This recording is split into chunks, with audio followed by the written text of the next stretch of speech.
চলো আশা করা যায় সবার পিএসসি ক্লার্কশিপের পরীক্ষা ভালো হয়েছে এবং সবার ম্যাথ, ইংলিশ, জেনারেল স্টাডিজ সবাই সব কিছু পেরেছো। তাহলে আজকে যে কোয়েশ্চেনগুলো নিয়ে এসেছি পিএসসি ক্লার্কশিপের, এটা হচ্ছে 17/11/2024, মানে হচ্ছে গতকালের সেকেন্ড শিফটের কোয়েশ্চেন। ঠিক আছে, চলো প্রত্যেকটা কোয়েশ্চেন আমি তোমাদের আলোচনা করে দেবো, একদম উত্তর সমেত, প্রশ্ন প্লাস উত্তর। ঠিক আছে, চলো আমরা এই ভিডিওটা শুরু করছি। দেখো, ঠিক আছে, আগে একটা কথা বলি, যে কোয়েশ্চেন ছিল, কোয়েশ্চেন লেভেল কিন্তু মডারেট ছিল। পিএসসি লেভেলের যে কোয়েশ্চেন হয় সেই লেভেলের কোয়েশ্চেন কিন্তু একদম বেস্ট ছিল। ঠিক আছে, যদিও শোনা গেছে যে কোয়েশ্চেন লিক আউট হয়েছে, সেটা আমি পরে বলছি, কিন্তু যে কোয়েশ্চেন লেভেল ছিল সেটা বেশ ভালো ছিল, মানে না সহজ না কঠিন, কিছু সহজ ছিল, কিছু বেশ মডারেট টাইপের কোয়েশ্চেন ছিল। চলো 1 নম্বর কোয়েশ্চেন চলে যায়। ঠিক আছে, জিকের দেখো 1 নম্বর কোয়েশ্চেন হচ্ছে ফিফার প্রতিষ্ঠাতা কোন দেশ।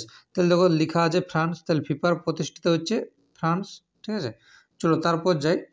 বলছি এন এরা of darkness the British empire in India বইটির লেখককে। লেখক হচ্ছে শশী থারুর। ঠিক আছে, খুব ভালো কোয়েশ্চেন এটা। চলো নেক্সট কোয়েশ্চেন যাই। বলছে মানবদেহের নিচের কোন ধাতুটি থাকে না। মানবদেহে নিচের কোন ধাতুটি থাকে না। সীসা। মানবদেহে কোন ধাতুটি পাওয়া যায় না, সেটা হচ্ছে সীসা, আমাদের পাওয়া যায় না। ঠিক আছে, এখান থেকে একটা এক্সট্রা ইনফরমেশান দিয়ে রাখে, অনেক সময় কোয়েশ্চেন আছে যে সিন্ধু সভ্যতার মানুষরা কোন ধাতুর ব্যবহার জানতো না, তাহলে তারা লোহার ব্যবহার জানতো না। খুব ভালো কোয়েশ্চেন একটা, এভাবে পরীক্ষা অনেকবার এসছে, সিন্ধু সভ্যতার মানুষেরা লোহার ব্যবহার জানতো না। চলো 4 নম্বর কোয়েশ্চেন যাই। নেটো, NATO, নেটো কত সালে প্রতিষ্ঠিত হয়। তাহলে দেখো নেটো প্রতিষ্ঠিত হয়েছিল 4 এপ্রিল। ঠিক আছে, 4 এপ্রিল 1949 সালে। ঠিক আছে, 1949 সালে নেটো আমার প্রতিষ্ঠিত হয়েছিল। ঠিক আছে, চলো নেক্সট কোয়েশ্চেন যাই। দেখো বলছে হর্নবিল উৎসব কোন রাজ্যে পালিত হয়। প্রত্যেকটা শিফটে তুমি দেখতে পেয়েছো একটা রাজ্যের উৎসব নিয়ে একটা কোয়েশ্চেন দিয়েছিল। 16 তারিখের ফার্স্ট শিফটও দেওয়া ছিল, সেকেন্ড শিফটও দেওয়া ছিল। ঠিক আছে, 17 তারিখেও ফার্স্ট শিফট এবং এবং সেকেন্ড শিফটের কোয়েশ্চেনে উৎসব একটা দেওয়া ছিল। তাহলে খুব একটু আগে বললাম কোয়েশ্চেন লেভেল ঠিকঠাক আছে, কোয়েশ্চেন লেভেল নিয়ে কোনো প্রশ্ন নেই, কিন্তু অনেকে শোনা যাচ্ছে যে কোয়েশ্চেন লিখে যাও হয়েছে।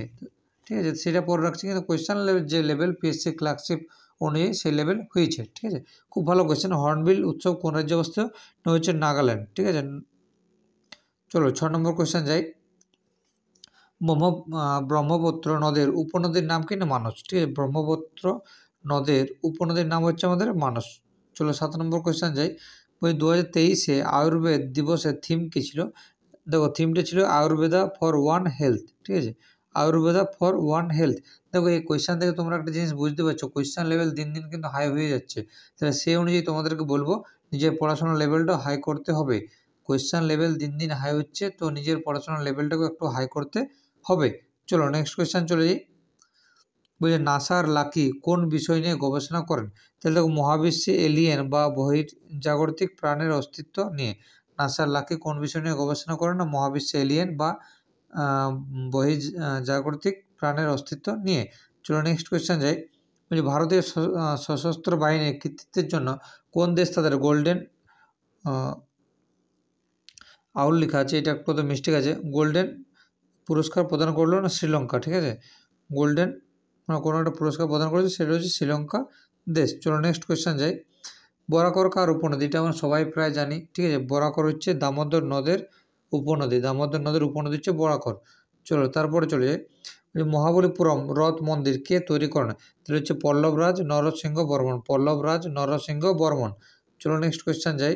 বলছে 50তম G7 শীর্ষ সম্মেলন কোন দেশে আয়োজিত হয়েছে। তাহলে ইতালিতে। কোন দেশে আয়োজিত হয়েছে না, ইতালিতে হয়েছে G7 50তম। ঠিক আছে, G7 সম্মেলন ইতালিতে আয়োজিত হয়েছে। চলো নেক্সট কোয়েশ্চেন যাই। জাতিসংঘের নিরাপত্তা পরিষদে নিম্নের কোন দেশের ভেটো প্রয়োগ করার ক্ষমতা নেই। ঠিক আছে, তাহলে তাইওয়ান। তাইওয়ান। ঠিক আছে, অপশানে যেটা ছিল তার মধ্যে সঠিক অ্যান্সার আছে তাইওয়ান। ঠিক আছে, চলো নেক্সট কোয়েশ্চেন যাই। ফিফা প্রতিষ্ঠাতার সময় কোন দেশ সদস্য ছিল। কোন দেশ সদস্য ছিল। অপশান অনেকগুলো দেওয়া ছিল, সেগুলো দেওয়া ছিল না, কিন্তু মানে অপশান তো চারটার মধ্যে অ্যান্সার চেয়েছে আমার ছিল, তাহলে বাকি 3টি আমাদের ছিল না, সেভাবে দেওয়া ছিল। তাহলে দেখো আমি এক্সট্রা ইনফরমেশন লিখে দিয়েছি, Belgium, Denmark, France, Netherland, Spain, Sweden, Switzerland, এগুলো সব হচ্ছে সদস্য ছিল। চলো নেক্সট কোয়েশ্চেন যাই। ওই কোন ধারাতে রাষ্ট্রপতি শাসন জারি করার কথা বলা হয়েছে? রাষ্ট্রপতির শাসন জারি করার কথা 356, ঠিক আছে, 356 ধারাতে, ঠিক। চলো নেক্সট কোয়েশ্চেন যাই। ওই যোগ ব্যায়ামের কথা কোন বেদে উল্লেখ আছে? এটি যে ঋগ্বেদ, অনেকবার তোমাদেরকে আমি ক্লাসও করিয়েছি, ঋগ্বেদে উল্লেখ আছে। মানবদেহে রক্তের পিএইচ, এইটা বলার দরকার নেই, 7.4। মানবদেহে রক্তের পিএইচ হচ্ছে 7.4। চলো নেক্সট কোয়েশ্চেন যাই। চাপ, বাহুর চাপ মাপা হয়, এইটা নিয়ে কিছু আর বলবো না, ঠিক আছে। আশা করি যে কোয়েশ্চেনটা দেখেছো সব দিয়ে প্রথম মনে, এটা সঙ্গে সঙ্গে অ্যান্সারে সিটে লেখা হয়ে গেছে, ঠিক আছে। গতিসূত্রের ধারণা প্রথম কে প্রদান করেন? ঠিক আছে, তাহলে গতিসূত্রের যে ধারণা সেটা হচ্ছে স্যার আইজ্যাক নিউটন, ঠিক আছে। দেখবে প্রশ্ন এসেছিল পিএসসি ক্লার্কশিপে, ধরো কোনো চলন্ত বাস যখন হঠাৎ ব্রেক কষায় তখন আমরা সামনের দিকে হেলে যাই, ঠিক আছে, এটা কোন সূত্র অনুযায়ী? এবং ধরো বাসটা যখন ব্রেক কষে তখন তো সামনের দিকে হেলে পড়ছে, আবার বাসটা যখন ছাড়ছে তখন আমরা একটা পিছন দিকে হেলে পড়ি, এটা কোন সূত্র অনুযায়ী? তোমরা আমাকে কমেন্ট বক্সে কমেন্ট করে জানিয়ে দাও।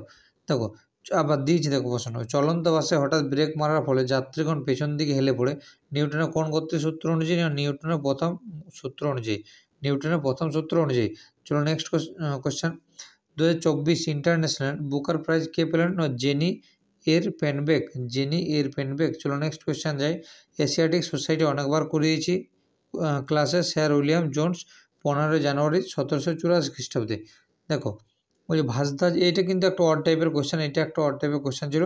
ভাসদা জাতীয় উদ্যান কোন রাজ্যে অবস্থিত? এটা হচ্ছে গুজরাট, এটা সঠিক অ্যান্সার হচ্ছে গুজরাট, ঠিক আছে। চলো আজকের কোয়েশ্চেনগুলো এখানে শেষ, আমাদের আজকে লাস্ট কোয়েশ্চেন ছিল। চলো আজকে এখানে ক্লাসটা শেষ করছি। যদি ভালো লেগে থাকে, এই যে অনেকটা টাইপ করে অনেকটা সময় ধরে এই ক্লাসটা বানানো, ঠিক আছে, যদি ভালো লেগে থাকে অতি অবশ্যই ভিডিওটা একটু লাইক করে দিও, এবং যারা চ্যানেল নতুন তারা চ্যানেলটাকে সাবস্ক্রাইব করে পাশে থেকো। চলো বাই, টাটা।